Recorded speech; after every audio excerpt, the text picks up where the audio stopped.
Bonjour Thomas. Bonjour Alexandra. Nous avons choisi aujourd'hui de nous intéresser aux fiefs de la famille Grimaldi. Ils sont nombreux, mais est-ce qu'on peut rappeler déjà avant de débuter, qu'est-ce qu'est exactement un fief?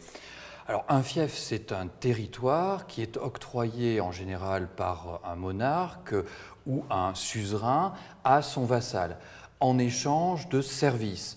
En général, à l'origine, à l'époque médiévale, ce service, c'était un service militaire puisqu'il n'y avait pas d'armée royale permanente. Et en compensation donc de ce service, le seigneur recevait ce territoire qui lui permettait d'avoir des revenus, de percevoir des droits au sens fiscal du terme, mais aussi d'exercer des droits au nom du souverain ou au nom du suzerain, par exemple des droits de justice. Donc il y avait une justice qui était déléguée par le suzerain à son vassal. Alors, en ce qui concerne les princes de Monaco, les Grimaldi, il y a plusieurs générations de fiefs. Oui, donc justement, combien est-ce que l'on en dénombre déjà? Alors, on peut, si on va jusqu'aux arrière-fiefs, on peut atteindre facilement la centaine. Il y a une vingtaine de titres principaux, sachant qu'aujourd'hui, dans la titulature princière, on ne retient que ceux qui n'ont pas été effacés du fait des circonstances historiques. Je m'explique. La première génération de fiefs tient à l'alliance de Monaco avec l'Espagne au début du XVIe siècle. Entre la fin du XVe et le début du XVIe siècle, les Grimaldi sont en pleine émergence de leur souveraineté à la faveur des guerres d'Italie. Ils ont une position stratégique entre France et Italie et donc ils représentent un intérêt pour les deux grands souverains européens que sont le roi de France d'un côté, l'empereur germanique et en même temps roi d'Espagne, Charles Quint, de l'autre. Et quand on a une petite souveraineté, on est sous la protection du plus fort. Et en échange donc de cette alliance et de ce que représente même petite souveraineté pour un grand souverain comme Charles Quint, eh bien Charles Quint octroie en 1532 un certain nombre de fiefs dans un territoire qu'il contrôle à l'époque, donc qui est en Italie mais qui est un territoire espagnol, qui est dans le royaume de Naples. L'empereur Charles Quint, parmi ses nombreux titres, est aussi roi de Naples. C'est le marquisat de Campagna notamment, et quelques autres fiefs qui sont aujourd'hui dans les provinces italiennes des Pouilles et de la Basilicate. Et puis, au XVIIe siècle, la France devient la puissance dominante en Europe, et l'Espagne devient un protecteur un petit peu encombrant pour les princes de Monaco. Et le prince Honoré II décide donc de renverser son alliance avec l'Espagne pour se placer sous la protection du roi de France qui va mieux garantir la souveraineté et l'indépendance de Monaco. C'est le fameux traité de Péronne en 1641. Alors évidemment, quand vous passez à l'ennemi, si je puis dire, eh bien vous ne pouvez pas jouer sur deux tableaux et donc garder les fiefs que le premier souverain, le premier protecteur vous a donnés et ceux que le deuxième va vous donner. Et c'est donc la deuxième génération de fiefs, ces fiefs qui sont octroyés en application du traité de Péronne, en remplacement de ceux qui ont été initialement donnés dans le royaume de Naples. Et c'est là où on va arriver à ces deux fiefs que l'on va peut-être plus particulièrement évoquer aujourd'hui.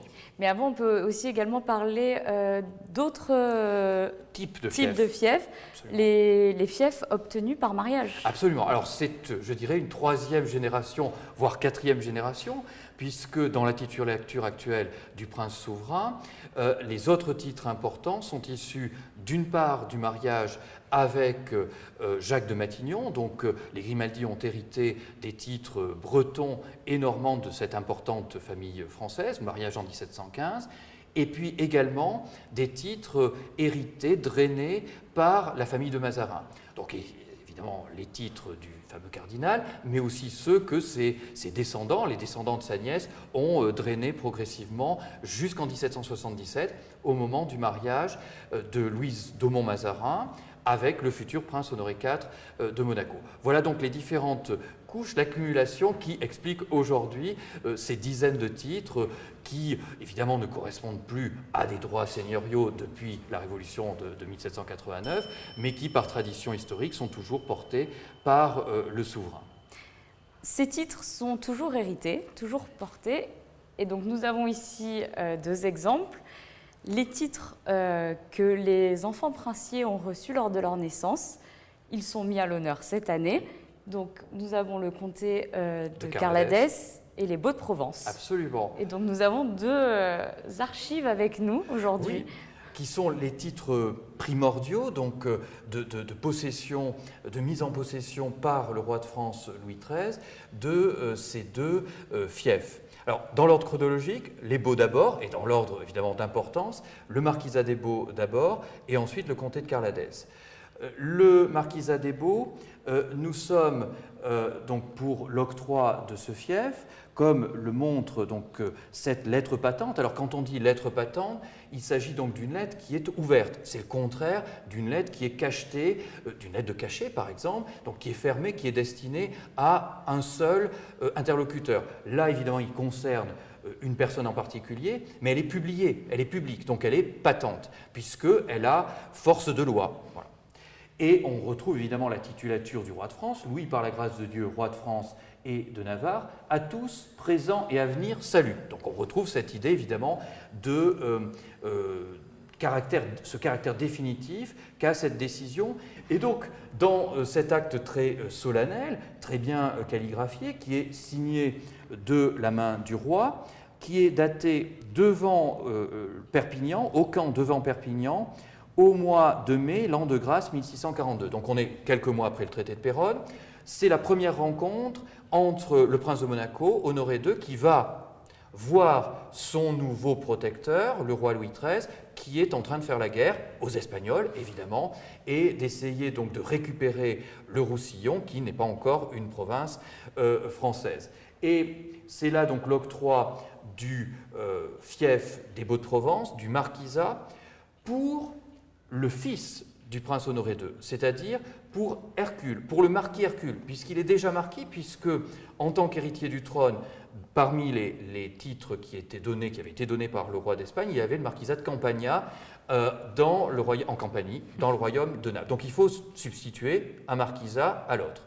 Et donc le roi choisit les Baux de Provence. Pourquoi? C'est relativement à proximité de Monaco, c'est un territoire qui est accessible, plus ou moins sur la route de la cour de France. Donc entre Monaco et Paris, on passe par les Baux de Provence, on fait simplement un détour. Et donc l'acte est adressé à Hercule, d'autant que le texte précise qu'Hercule a joué un rôle prépondérant dans le coup de main militaire qui a permis de chasser les Espagnols de Monaco, de chasser la garnison espagnole et d'installer une garnison française pour mieux garantir la souveraineté des princes. Nous avons son pendant, on peut dire. Son pendant, mais qui a nécessité encore quelques mois de négociations. Parce que le traité de Péronne avait prévu au total 75 000 livres de revenus pour le prince de Monaco. Et donc, il fallait essayer, on comprend que les trésoriers du roi aussi veillaient au grain, de ne donner ni trop peu au prince de Monaco. D'autant que progressivement, Monaco avait un intérêt stratégique qui diminuait, puisque le roi de France était en train de gagner la guerre contre l'Espagne. Donc l'appui que représentait le prince de Monaco stratégiquement par ce point, cette principauté en direction de l'Italie, évidemment, s'amenuisait.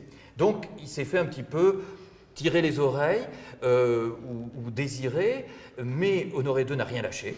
Il a fallu même presque 10 ans, jusqu'en 1651, pour que la totalité des dispositions du traité de Péronne soient concédées par le roi de France. Là, le roi est revenu à la cour qui est une cour encore itinérante entre les grands châteaux royaux français. On est à Saint-Germain-en-Laye et on est au mois de février, l'an de grâce 1643. Toujours signé évidemment de la main du roi Louis XIII. Le dispositif de cette lettre patente rappelle les octrois de deux fiefs précédents, donc le duché de Valentinois pour le prince lui-même et, on l'a vu, le marquisat des Baux. Et là, c'est une terre en Auvergne, le comté de Carladès, qui est concédé aujourd'hui à cheval entre le département du Cantal et de l'Aveyron. Et ce fief va être immédiatement, au moment de son octroi, symboliquement, parce qu'évidemment c'est un bébé, il va être octroyé au petit-fils du prince Honoré II, donc Hercule et Marquis des Baux. Le deuxième dans la ligne de succession, c'est à ce moment-là le jeune prince Louis qui deviendra le prince Louis Ier et qui, en tant que deuxième dans la ligne de succession, porte donc ce titre de comte. Ce qui explique que le prince souverain ait souhaité renouer avec les enfants princiers, avec cette tradition. La tradition ne s'est évidemment pas perdue pour le titre de Marquis des Baux, mais le cas, en plus de la gémellité, a amené à ce que la princesse Gabriella soit aujourd'hui associée, selon cette tradition historique donc originelle, à ce comté de Carladès. Merci Thomas pour toutes ces informations. Je vous retrouve très prochainement pour un nouveau trésor d'archives. À très bientôt Alexandra.